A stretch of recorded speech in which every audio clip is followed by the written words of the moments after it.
حضور نبی کریم صلی اللہ علیہ وآلہ وسلم کا فرمان عالی شان ہے کہ جب مومن ماہ رمضان میں بیدار ہوتا ہے اور لیٹیں لیٹیں کروٹیں بدلتا ہے اور اللہ عز و جل کے ذکر میں لگا رہتا ہے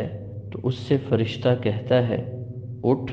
اللہ عز و جل تجھ پر رحم کرے۔ پھر جب وہ اٹھ کھڑا ہوتا ہے تو اس کا بچھونا اس کے لیے دعا کرتا ہے، اے اللہ عز و جل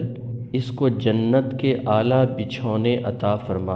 اور جب اپنا لباس پہنتا ہے تو وہ لباس اس کے لیے دعا کرتا ہے، اے اللہ عز و جل اس کو جنت کا اعلیٰ لباس عطا فرما۔ اور جب وہ جوتے پہنتا ہے تو وہ جوتے اس کے لیے دعا کرتے ہیں،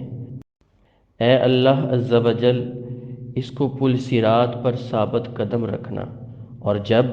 وہ سحری کرنے کے لیے برتن لیتا ہے تو وہ برتن اس کے لیے دعا کرتا ہے،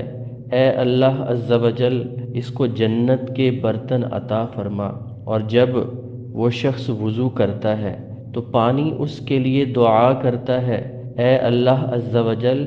اس کو گناہوں